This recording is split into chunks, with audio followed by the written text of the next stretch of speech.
Welcome to Not in the Handbook, the podcast that explores workplace cultures and the importance of getting it right.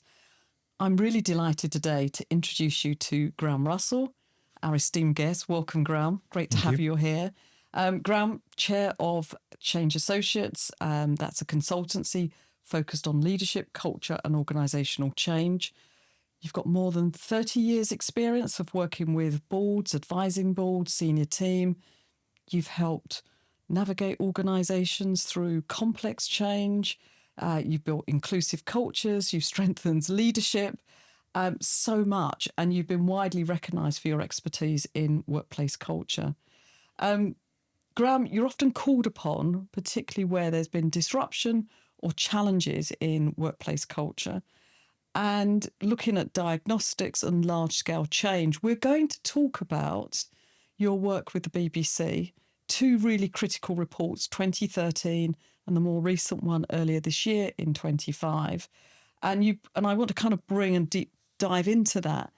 But I'd like to ask you some questions about workplace culture to set the context before we go into the BBC part. Is that okay?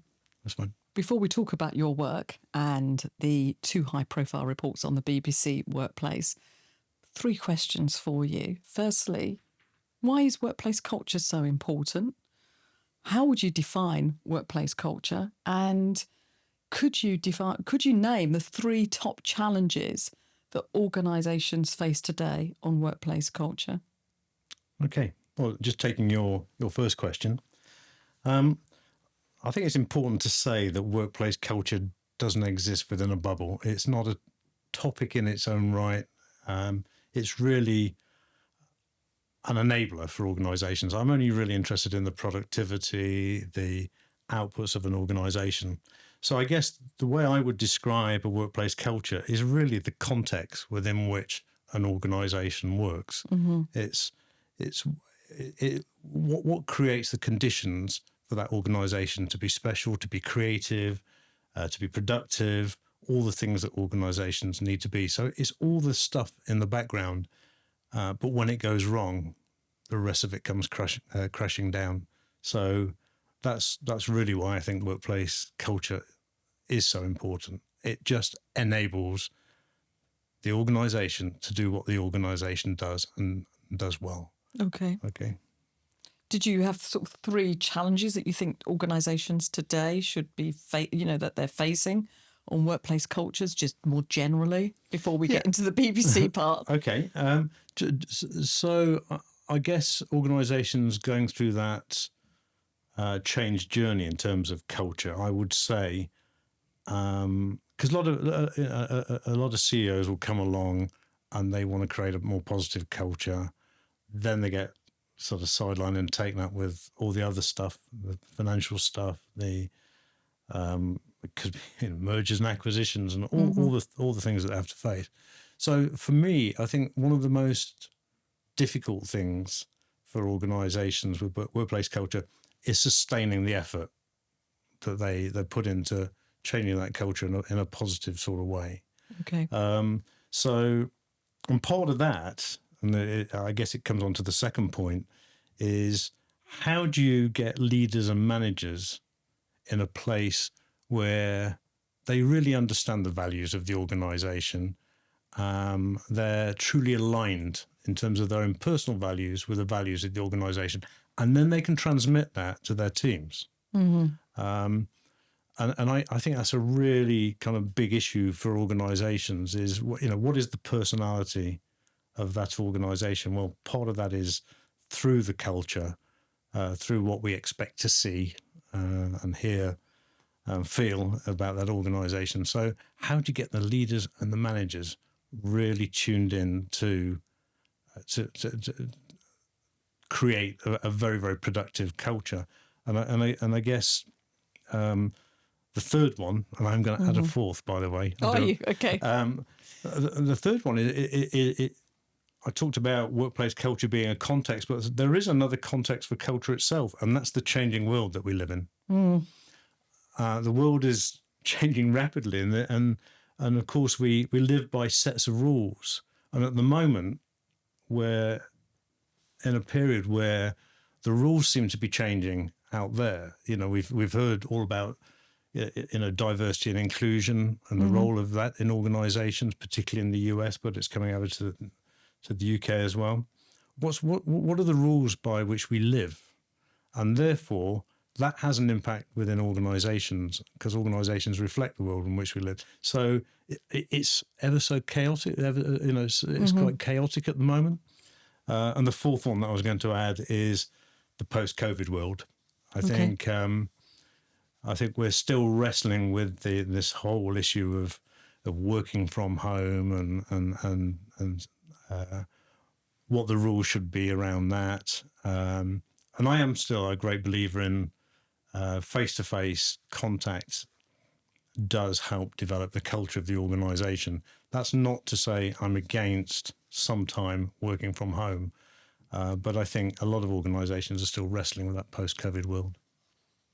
Thank you. That's really helpful. I think, what you've underlined is that culture itself, it's complex. We talk about being values led and leaders being attuned into the organisation. That's what I got for it. But at the same time, we've got so much complexity going on in the world, so much uncertainty, so much volatility, plus post-COVID. A lot to unpack. So let's get going and let's talk then around the reports that you did in the BBC. Let's have a deeper dive into what you found in there.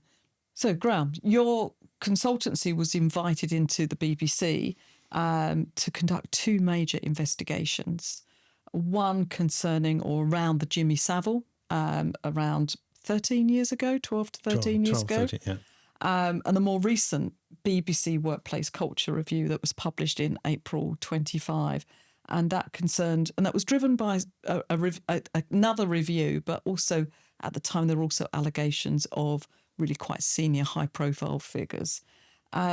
Both investigations exposed weaknesses in how complaints were managed, especially when the individual had celebrity status.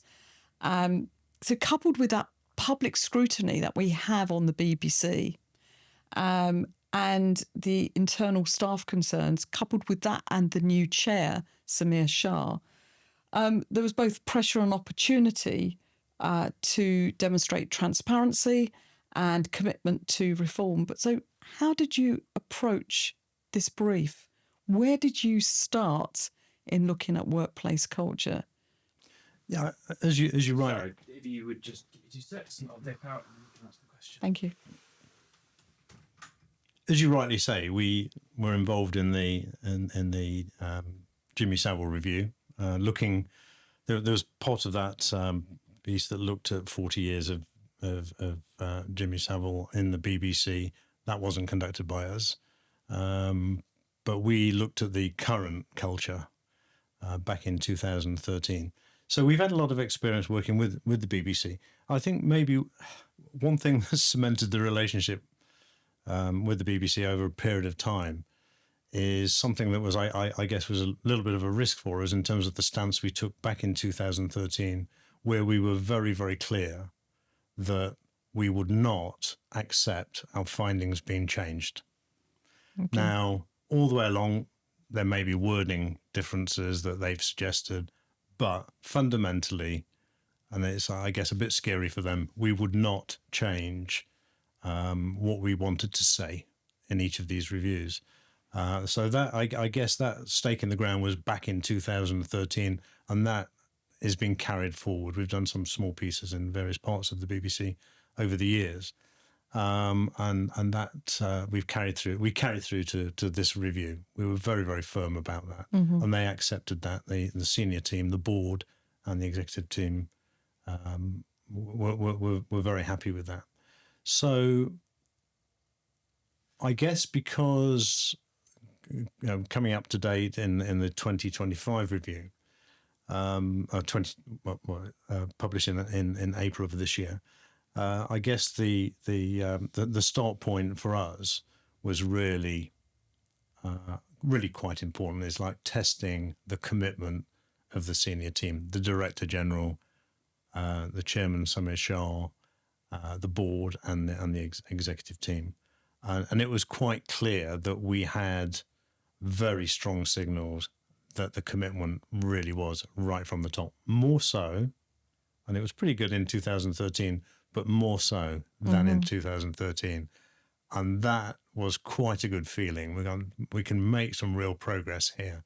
And I suggest that we have as a result of the level of stakeholder commitment, but more important, the sponsorship from Tim Davey and Samir Shah and their senior teams was really something that I've not sort of experienced in to quite that degree. Yeah. And I guess part of that is down to the fact that the BBC is in the spotlight.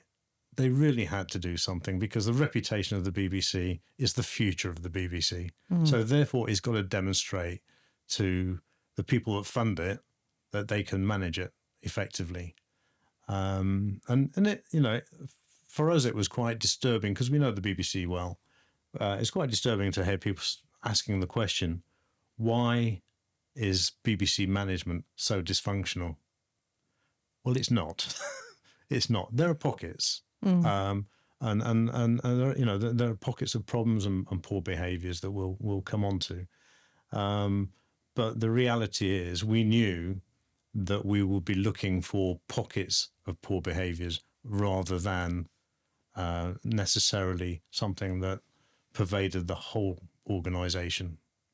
We were right. That's exactly what we did find. And that really comes across in the report because you give a very honest and open, and that's what, you know, it's really interesting to say that this was truly independent because you published this report as well on the Change Associates website as well as on the BBC website. So it's available to everybody to go and check out your report around this. So the independence and the sponsorship that you talked around. But there's a real sense of pride of, you know, people working in the BBC. They feel incredibly proud to work for the institution, and that comes across. But there is this underlying fear in parts of it. And as you said, certain pockets, and you had to kind of look at certain pockets.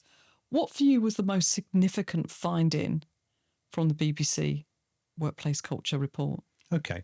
Well, I guess I'd go back to the 2013 review because there was some hard-hitting stuff in that. And they have been working on that over the years. And I would say that the culture has come on tremendously during that time. Some people have been around 30, 40 years, and they would talk about the culture in the 90s, for example, and they would say, it's so much better now. And even back in 2013, it become very PC even at that point. Some of the poor behaviours that had been seen before that didn't exist, but there was more to uncover back in 2013 for sure. So I'd say the biggest finding of this review, in fact, relates to the last review, and I'd say it's over the past 12 years. It'd be fair to say that most people who work for the BBC are very proud to work for the BBC, but the actions that have been taken, and they've always taken them seriously, they've always taken their improvement plan seriously, that when trying to handle the poor behaviours and the unacceptable behaviours, I think the most significant finding is there's been inconsistent execution. And that's the difficulty. Pockets of real success, but inconsistent execution. And there are a number of reasons for that, I think, that we can go into. I mean, overall, it was generally said that the culture was better than 2013 for those that have been around. Most people valued their peer group and their line managers, and most said there's now a clearer and stronger direction from the top. And investment is being made into leadership development, and the BBC management is more likely to act decisively. But it's not satisfactory to say that there's a zero tolerance for bad behaviour when we found a number of areas where, in fact, the behaviour was unacceptable And was tolerated. And being tolerant, I think tolerated is probably too strong, not addressed. Okay. Tolerated, no. I think no one wanted it to happen, but the nature of the business It's a very, it's a tough business. There are limited budgets now.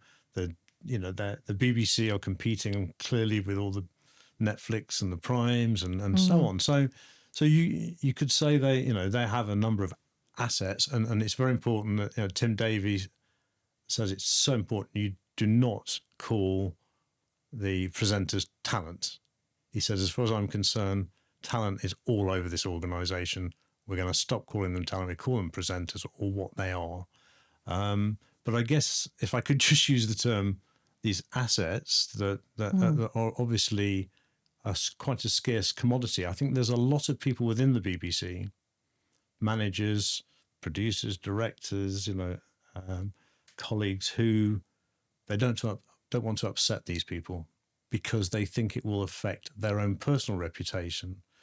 And if they raise any issues, it will be them that are sidelined rather than the individual who has a name.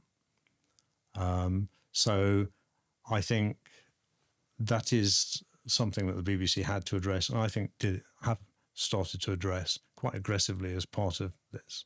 Okay, that's so. In starting to address this piece, because I want to kind of challenge something in the report, which you and I have talked about before, which is, you state in one sentence, you say the BBC does not have a toxic workplace culture. And that's the statement there. And yet the report also cites the Beck 2 report, which included industry-wide survey, included 65% from the BBC, and out of that 65%, 50% of people saying they had experienced bullying in the workplace. And I think it was 10% of those respondents said that they'd experienced sexual harassment. So I suppose that comes back down to, you say, it's not a toxic workplace culture. So what would it be if it was a toxic workplace culture? Where does a toxic workplace culture start, or how would you define it? Okay, so as you know, Susan, I do have a bit of an issue with the term a toxic culture, because I think there are a few organisations that I've come across where you could honestly say it's a toxic organisational culture. It's more likely to be pockets of toxic behaviours, and certainly with the BBC, it's tended to be toxic individual behaviours. It's really been groups that have acted together, if you like. It's tended to be individuals, but because sometimes the so-called power of these individuals as names or senior, they could be directors. It's not just outward-facing, camera-facing individuals on air. It can be a number of individuals. I think it really is down to the individuals that have kind of created this toxic atmosphere, but it tends to be around them rather than large department. You couldn't say any part of the BBC they have a toxic culture. That would be harsh, I think, to look at any part of the BBC. We see more toxic behaviours in some areas, and I know we've talked about this before, that in some geographical areas there are some behaviours that we wouldn't be happy about, and probably more so than other areas. So it's not just purely a UK thing as well. And sometimes those behaviours can reflect a little bit the culture within which they operate as well, the national culture. So going back to your question about the Beck 2 report, and by the way, we have a lot of respect for Beck 2. We work very, very closely with Beck 2 throughout this. I think it'd be fair to say that most of what we found with the behaviours were. I mean, I'm surprised you say 10% said they'd experienced sexual harassment, because that's not what that's really not what we found. But I think what the BBC is coping with sometimes is what we call in the report microaggressions. So they don't quite cross the line where disciplinary action is required. they very cleverly stay the right side of the line, but actually some of these microaggressions are very undermining. They affect morale. They just create, a lot of it can be ego related. They can be a little bit kind of self-focused, I suppose. So that's where we saw most of the damage being done.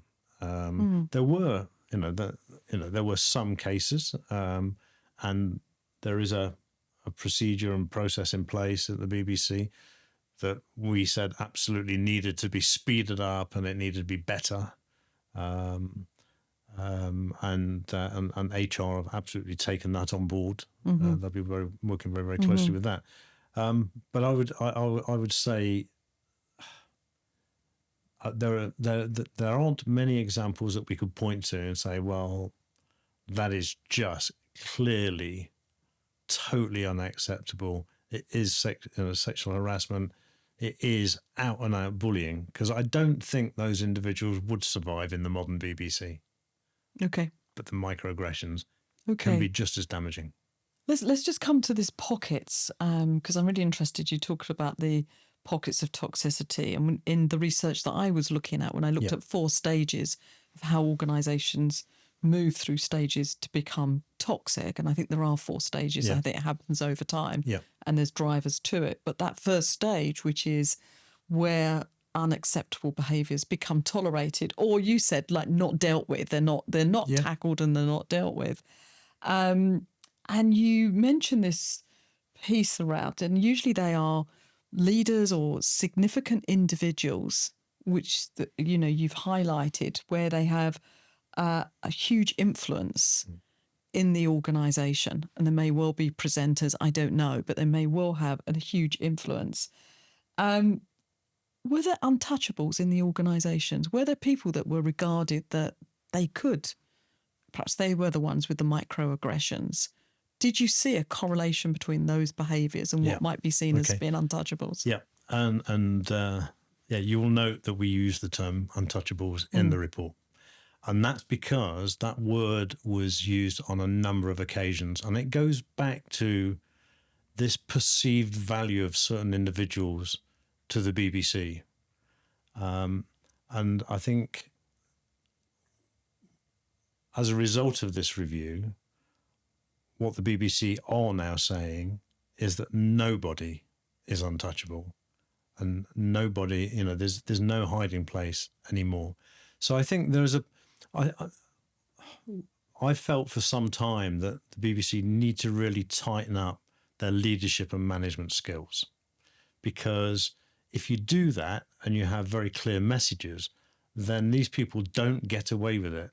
And it's also up to senior leaders within the BBC to support managers right across the BBC when they call out certain individuals. I mean, you can recall that the BBC sacked Jeremy Clarkson. Now, he was a massive asset to the BBC, very, very talented individual.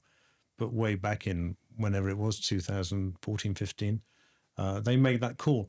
And that was very high profile. But I think we're back at that point where they realise that nobody is indispensable. And in fact, one of the things we talked to them about a lot was the whole piece about succession. There are some incredibly talented people who have come through the ranks when certain senior figures have departed for whatever reason. And you go, wow, where did they come from? They're excellent. And of course, part of that as well, they bring a young listenership, and people can associate with those youngsters. And from thinking we've got a massive problem, if we lose that individual, no, there's so much talent waiting in the wings that in a difficult market, there's probably a lot of talent waiting in the wings. Yeah. So I think there's been a realization that these so-called assets are replaceable.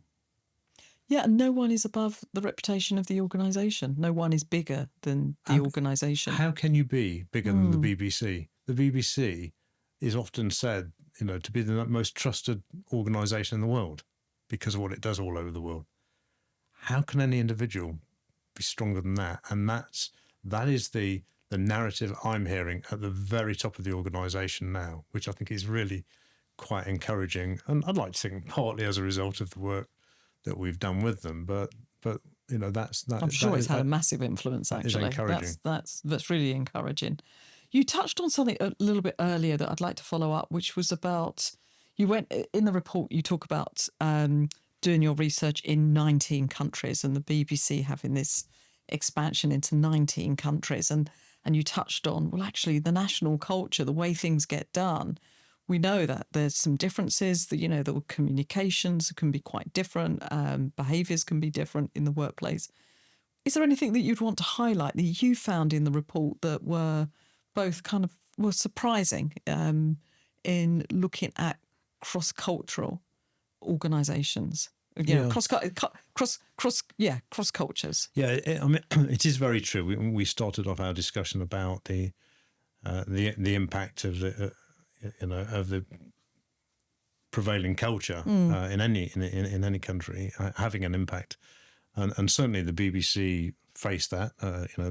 Obviously they operate in the Middle East, they operate in Africa, all over the world, and there are certain cultures that are different from ours. I think one of the things that that we have found though is the BBC do insist on having a BBC culture within that country. So if you take some of the work that they do in Eastern Africa, it'd be very easy to kind of just reflect the local culture. Now they have to respect the local culture, but the BBC are providing a service, an objective service in parts of Africa that I guess some are in turmoil, some are political issues. So the BBC has to be objective. It has to be seen. That's the reason that it is one of the most trusted organisations in the world. It has to be seen to follow its own values, but reflect obviously the values of the country. And I think that has been a tough one because there are all sorts of pressures. For example, around the attitude towards gender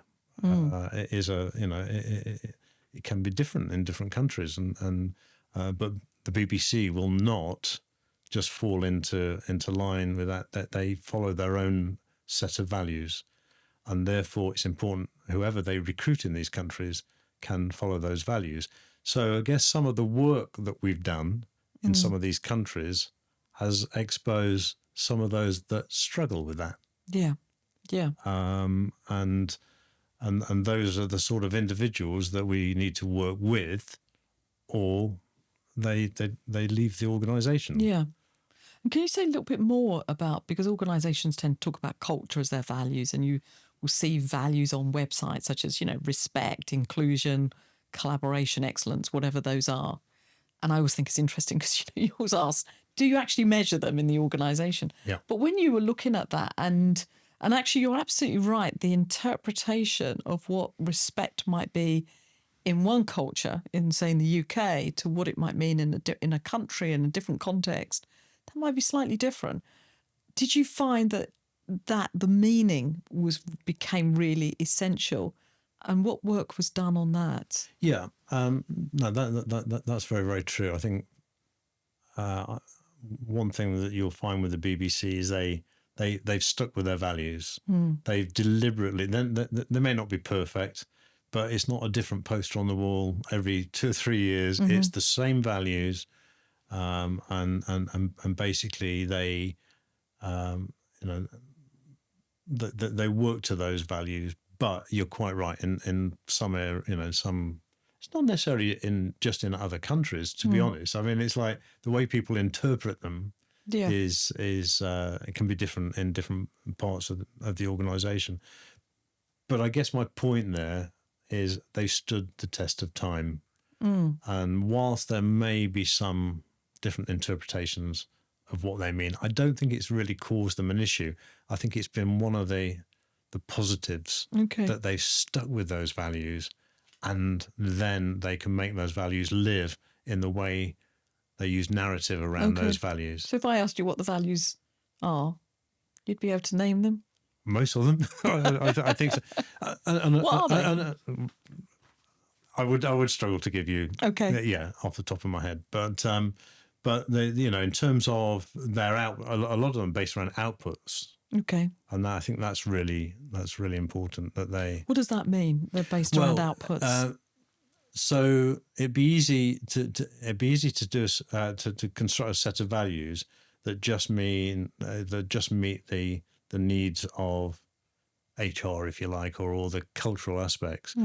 But it's the main focus of the values are around audiences. Okay. And I think that's really good. So you remember I started by saying that that at the end of the day, the culture is just the context and the enablers for our outputs and for our productivity, for what we provide as an organisation, whether it's financial services, IT, whatever. I think it's the same with the BBC values. Their main focus is on what they provide to audiences. So the cultural stuff and the respect, so that as an audience's respect, that is in service. The respect they show for each other is in service of the service they provide to audiences. And I think that's really quite. I think it's really interesting what you just said, because what you said is actually the labels, or you said I'll struggle to say what those labels are. Doesn't really matter, because it's about audiences and it's about being inspired and respectful to those audiences as well, and that's almost the narrative that runs through it. So the label can be respect, but actually it's more fundamental than that. Absolutely. Okay. And respect and the audience. I mean, that I think those values have been around for 20 years. And the fact that they are focused on audiences, I think is a kind of demonstration. What are we here for? Now, but what comes out of that is I would suggest that the BBC has always been so focused on its outputs, almost to the detriment of the things that sustain those outputs. So ultimately, if they didn't address their cultural issues, it'd almost eat itself up. It wouldn't, the BBC's reputation being so important for its very survival. Yeah. It has to get the cultural piece right. But what I'm saying is that the cultural piece enables the outputs. So I hesitate, I sometimes find it quite difficult to describe what I mean when I say they're too focused on their outputs. No, they're not too focused on their outputs, but they also need to be focused on the culture. Therefore, I've been a little critical of them over time in how much they've invested in their management and leadership, and understanding is, I always say, well, what's the story? What's the story? What do you want the BBC to be, to say, to do, react in this situation or that? And instead, it's almost been, it's almost, and I guess the outside world have seen a little bit of crisis management. A crisis pops up, and sometimes you think, do you know what? You weren't that far from dealing with that before it even popped up. Yeah. So why weren't certain things addressed? You go back to, the difficulties, and it's historic now. It's 20 years ago. Russell Brand. There were opportunities for managers to just step in at a certain point. But there's probably a fear. Yes. A fear of what? What was the fear? Of disengaging that individual, which was probably wrong, because often these individuals, and we heard some senior presenters in the public domain say, I just wish they'll tell me, then I'd know. Yeah. I'm human, I make mistakes. I get a bit in the heat of the moment, and let's not forget the type of business that they're in. It's very high pressure. The newsroom is very high pressure. It's all in the moment. Things get said and whatever. And what we've seen more recently is individuals prepared to say, I'm sorry. And some say, in the heat of the moment, when they're working to seconds rather than minutes or hours or whatever, things are said, and someone said to us, is it okay to shout in the newsroom? But it's all in context, isn't it? It's what is it you're trying to get done, but not for its own sake. It's like, but there are time pressures. There are all sorts of different pressures, in the business that they're in, and I think the ability to say sorry in certain situations, I think it would be a big step forward. Okay. I'll just come to something else, because I think what you're saying is very interesting around the BBC. When you look at the report, which many listeners would know, the flexible firm model, where you have the core group of employees, you've got supplying organisations, which was the as I understand with Greg Wallace and MasterChef and everything else, that were employed elsewhere by a supplier organisation. And then you've got the flexible firm of freelancers, and you bring in contract staff and everything else. When you read the report, there's a big focus on freelancers, with an increasing emphasis, moving more to that model of bringing in freelancers. But they seem to be the ones that have experienced, dare I say, harm in the workplace. More sort of toxic behaviours, or been part of that. Would that be fair in the summary of the report, that you found that there were different job types or job roles that actually had a very different experience of the workplace culture than others? Yeah, I think there's been a real turmoil in the media industry generally. It's a far more insecure place, and you're quite right. I guess it's kind of following Charles Handy, isn't it? Of many years ago, it is a very flexible firm, and I think a lot of people who left ITV, BBC, other media organisations, they left to become freelancers, expecting they will get about the same sort of work and be able to work for others. But in fairness, it's been a very, very difficult period. The last, I guess, 10, 15 years. There's been less and less work, more automation. The competition from your Netflix, your Primes, etc. So it has become a more insecure world, and we did focus a lot on that as part of our work. We did a full survey of the freelancers, and I mean, generally, in fairness, most of the feedback we got from the freelancers was actually quite positive, and there are strong processes in place to look after the freelancers, but there are definitely instances where they don't feel in a very strong position. They don't feel strong enough to speak up in the same way that staff might speak up, and we've been conscious of that. In fact, that question came up in the select committee last week. Okay.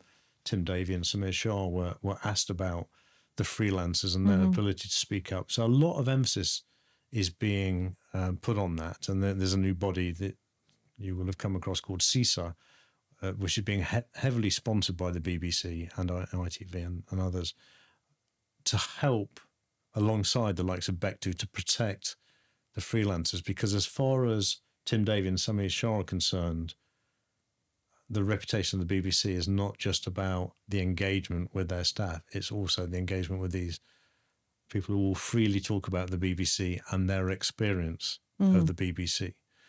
Interestingly, I came across someone that kind of worked on the repair shop, and I said, would you be prepared to be interviewed for this particular project? And his response was, I don't think I'm at liberty to do that because I'm working for a production company and I'd go through a lot. He said, but I'll be honest with you, it's a very good experience. I feel sometimes like I am working for the BBC, and they're, they certainly on our programme, look after us very, very well.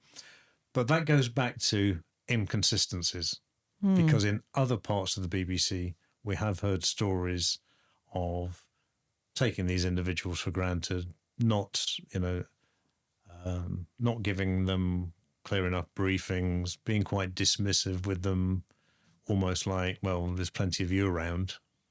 So that goes back to my pockets of toxic behaviour, I suppose. Yeah. In certain parts. Yeah.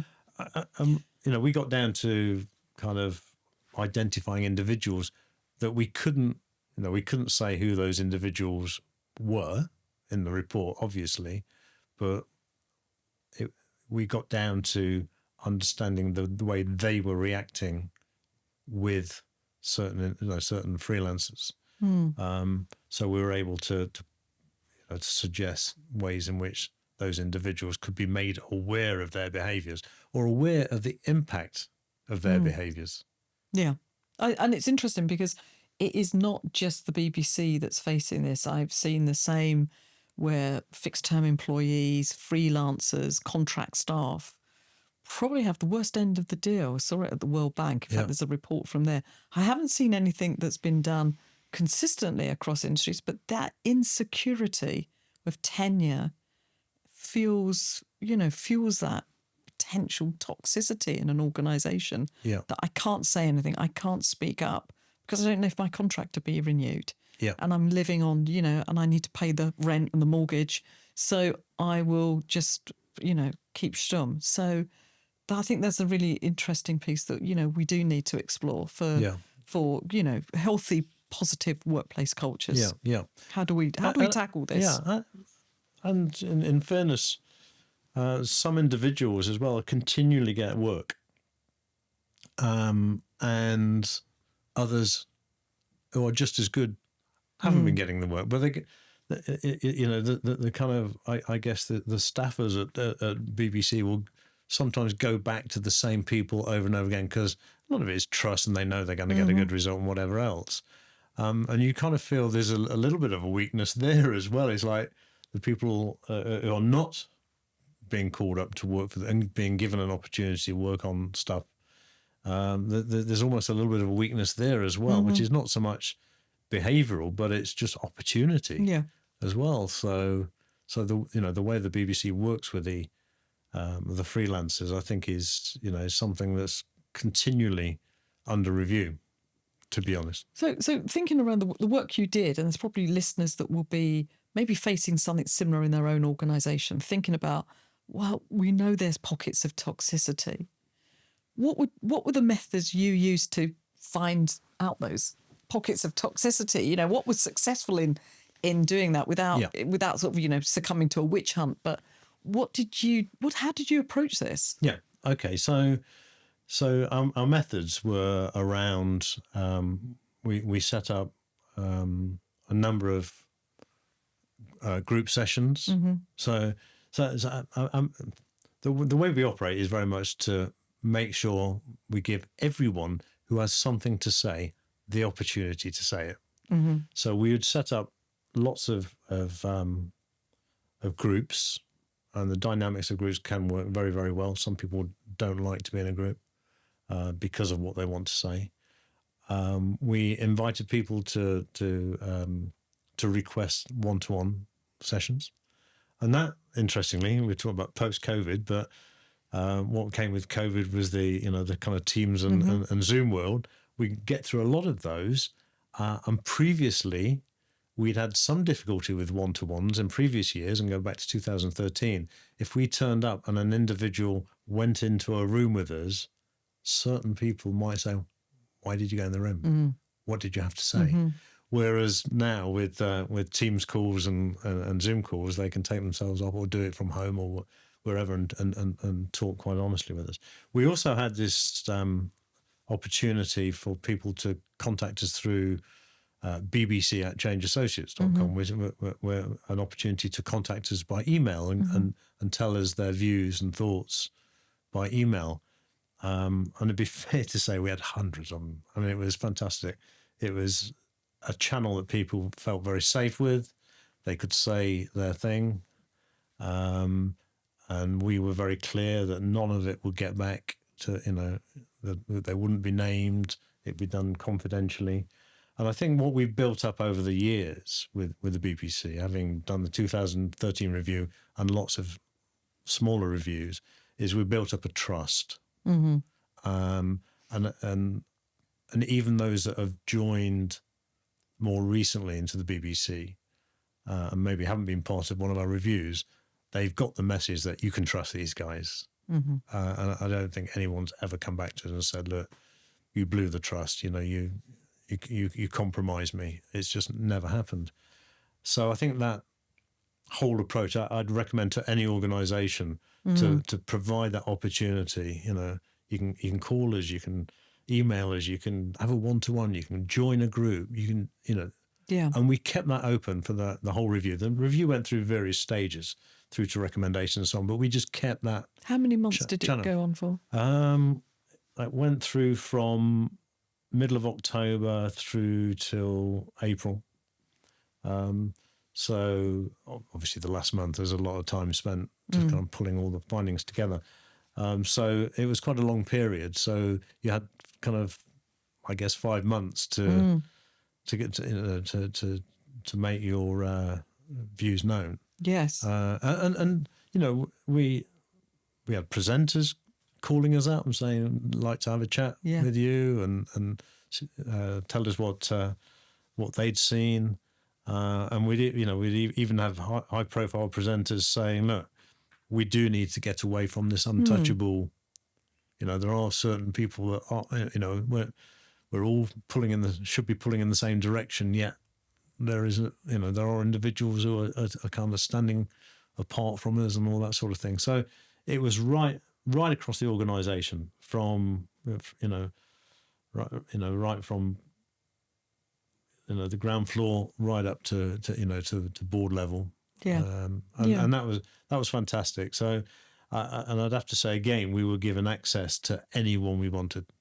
Yes. And such a thorough piece of work and so open, transparent, and measuring, she's in the report, which was about being proud and everything else. It just strikes you that it's like, you end up thinking, well, why are not other organisations doing this? I often cite the Rio Tinto reports that were done. They were tackling a particular sort of toxic workplace culture, huge amounts of sexual harassment and bullying in the mining areas. And to their credit, with the new CEO, they published the report. They've recently done an update on 2 years in what they've done in terms of interventions. But why do you think other organisations should be doing this? Absolutely. I mean, I don't think you need to wait for a perceived problem. I mean, I think, when Samir Shah arrived as chairman, he was faced with these high-profile issues, and he thought the best way to look at this was just to have a drains up, have a review, and see where we're at. But why wouldn't organisations, even if they haven't got those high-profile cases, why wouldn't they do that? Why wouldn't they go through something like this? I mean, okay, most organisations have engagement reviews, but I find that a lot of these engagement reviews are just an HR thing. They're never really bought into at the very senior level. They'll have a presentation of the findings. I think a lot of people find it very disappointing that they've completed this thing and they've written quite a lot in the white space and then never hear anything about it. It's a bit like, you do a TripAdvisor or whatever, and you write something, you go, well, okay, I've just spent 5 minutes completing something that you sent out to me on AI. And it's like, please, can I have something back? Yes. And I think it would be such a healthy thing periodically for most organisations to go through a more thorough review. Yeah. Because I think it's such a competitive advantage for organisations. You talked around sort of like people coming forward on a more sort of qualitative basis, but when you did the survey, and I'm interested in this because we've talked about this before, but do you think there's like some key questions? A lot of engagement surveys they're a bit happy clappy, to be honest. Yeah, They're kind yeah. of, are you proud to work here? Would you recommend this place to your, all important questions, yeah. but they don't often ask about unacceptable behaviours or can I raise a grievance without fear of reprisal? To my mind, that is a dark side, and we should be able to be open. People should be able to respond to those. Was there anything that you thought when you were doing I think this? you just hit on two very good questions there. Right. Yeah. Have you experienced unacceptable behaviour in the organisation?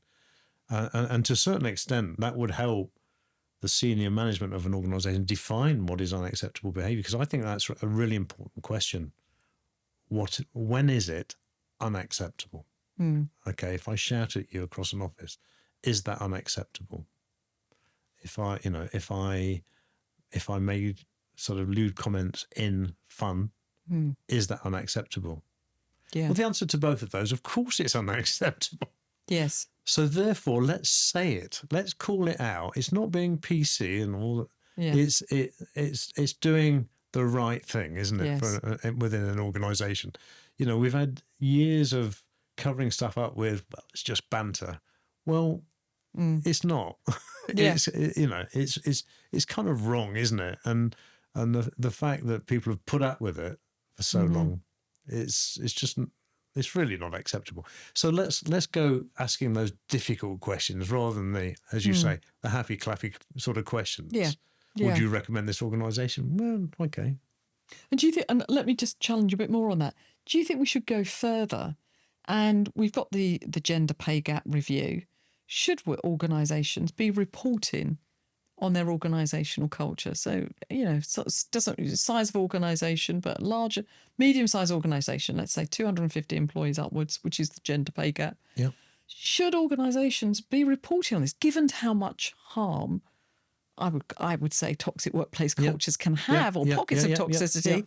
We know the role of the line manager can be completely detrimental to an individual's health. So your line manager is really critical to the health. So not only for you as an individual, but for the organisation in terms of sustainable economic success. Should we be measuring this? I think that will be a fine idea. Why are we not measuring that when we're measuring gender pay? Yeah. Gender pay is important, but again, there are a whole load of factors at play. And you could argue the gender pay, the style of reporting, the type of reporting is quite a blunt instrument, really.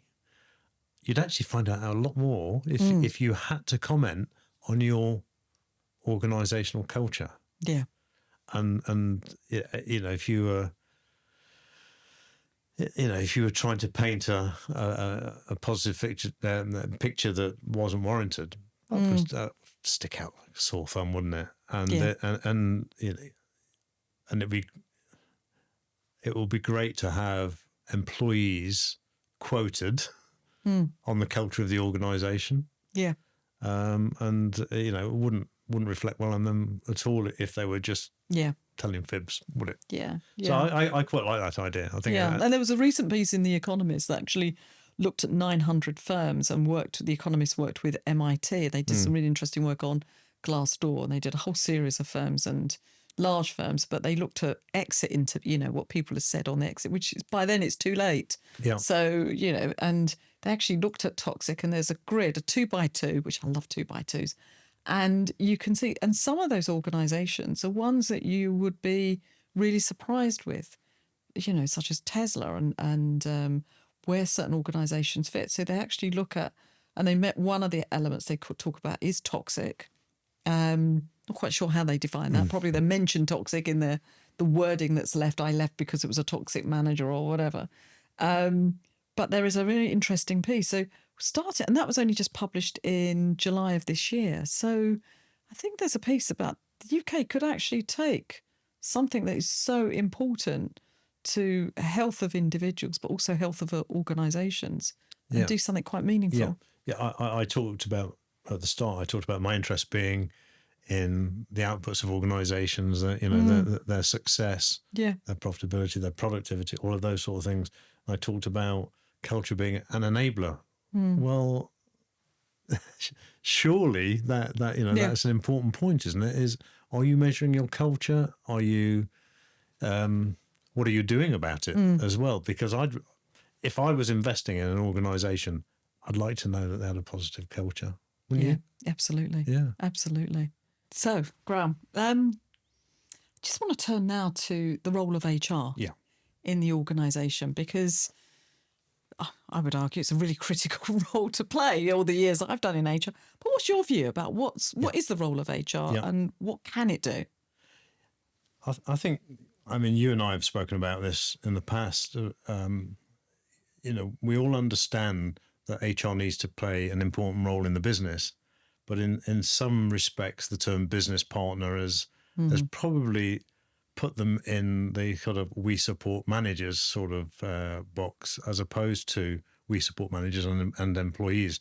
And I think within the context of culture change, I think there has to be an employee advocate, and I think HR really has to be in listening mode, because they're not really going to understand the culture of the organisation purely from working with managers. Yeah. They'll just hear one view. They need to hear it directly from employees. And one of the things that we said repeatedly to the BBC was, you need to have some feet on the ground. You need to hear what people are saying. You need to hear the grievances, not just when it gets into a procedure, in fact, or a process. You need to get to it before it gets to become one of your cases that you have to work with. So I think HR, in that respect, have got a really important role to play. And also, I mentioned the leadership and management side as well. Clearly, tends to sit in the domain of HR to kind of to design, organise the leadership and management side.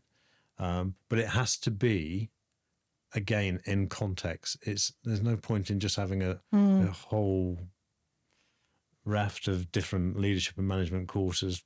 I mean, it may be appropriate in some cases, but it really, they need to have programs that are really focused on the values of the organisation and what do you do in this situation? What does this mean to you? What does poor behaviour mean to you? How do you deal with it? How do you get support from your senior manager in this situation? And that at the start of that session, there should be a video of Tim Davey, and he does this very well, by the way, saying what he wants people to see and feel and believe at the end of the day's training. Oh, right. Okay. And very good. And it really ties that in. So I think HR have a massive part to play. They're the owners of the process as well. So they need to make sure that process is working effectively. And there's quite a bit to do on that, but ensuring that it's the speed as well. You're right, the speed and everything else. But you touched on something really, and you and I have had these debates over the years that we've known each other. What we were saying, it's like nearly 18 years old at least. So, but this HR business partner model that organisations leapt on came from what's Human Resource Champions. It was written by Ulrich, often talked about, ascribed as an Ulrich model. Yeah. And actually, in fairness, I mean, it came from Motorola, but it was about the employee champion was part of that. But this HR business partner, and I hear this a lot in organisations, it's basically de-skilled HR professionals in some way. They become almost like the middle ground of going back, getting technical advice, and then from their HR technical partners, and then going off and talking back to what does I think there's a role for HR to be organisational justice. And I when I was doing the book, I thought we as HR professionals, we've talked about this seat at the table, but we have to come to the table as being about organisational justice, and sometimes having to challenge management and leadership is a really key part of the role of HR. You'd like to think we've got over the adversarial relationship between management and employees, wouldn't you? So, you would like to think why are they not working across both? It's not about taking sides. It's really acting as the arbiter, if you like. The person who really understands both sides. Yeah. And I think they really need to get to understand the business, understand the people within that business, and really understand what makes that part of the BBC work. If we use BBC as the example, and therefore they can then translate that into the leadership and management training. We need managers to understand more of this and how people think and what motivates them and what why do people move on from the organisation? This whole thing about you leave your manager rather than the organisation most of the time. That's right. And I'd like to bet that there's not a lot of people that would necessarily want to leave the BBC. It's such a great place to work and a great career, but I'd like to bet most of them do actually leave their managers. Yeah. And this is the thing. This is the other thing about culture, isn't it? It's like you don't want them to leave. You want them to be heard and understood, and that the organisation through this, and we talk about the real time measurement of culture as part of our recommendations. We really need someone to be looking at that data and going, we need to act on that. Yeah. You don't wait for an annual survey. That annual bad things that have happened within an organisation, they could be 20 months old, couldn't they? By the time we report done the survey on the next survey. So it's real-time data, giving people the opportunity to have their say, respecting them for it. And again, in the report, we talk about employee advocates. If you make a difficult point that may be a little bit critical of management, that manager is not allowed to just if they have a case, not to have that person moved out or moved on. That individual should have an advocate who will look after their career.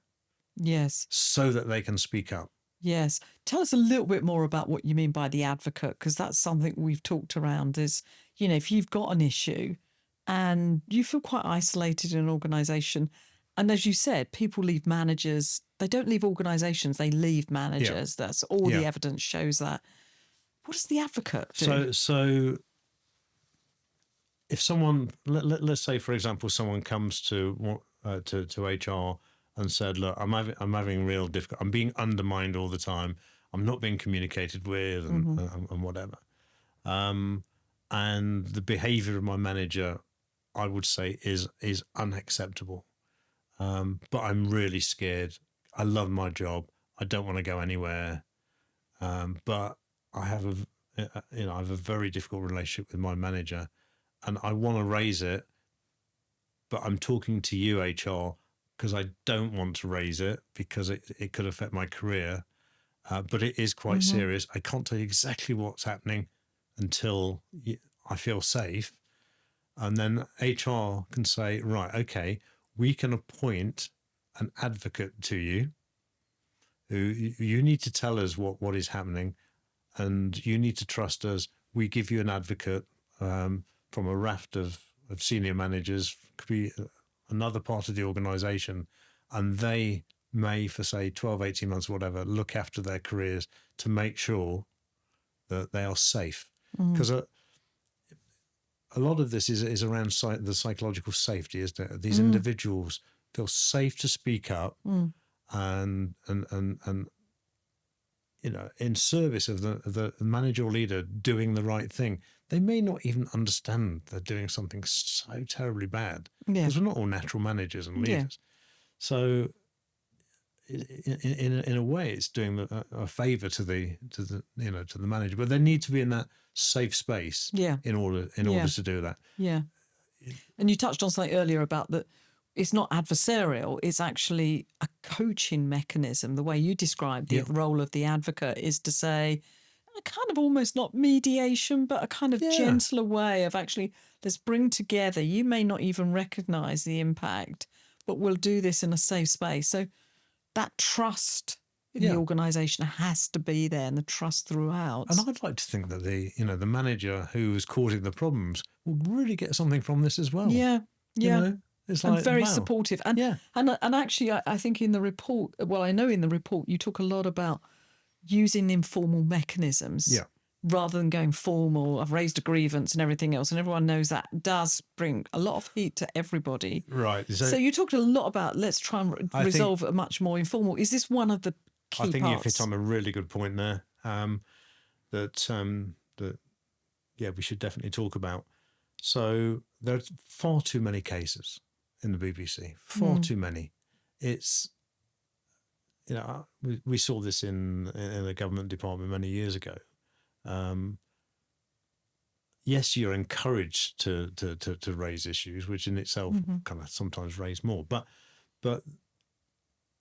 there's far too many cases being raised when actually managers have said to individuals, well, if you've got an issue, you need to raise a grievance. No, how about managing and leading as you should? So, and this goes back to the leadership programs and the training, whatever. If you let it go to a case, to a certain extent, you put that down as a bit of a failure on your part. Yeah. But at the moment, what we did find is that they always saw that as part of the procedure. If you've got a problem with me, you just need to... No. Sort the problem. Start to use those informal mechanisms to resolve the issue, before it got out of hand. Yeah.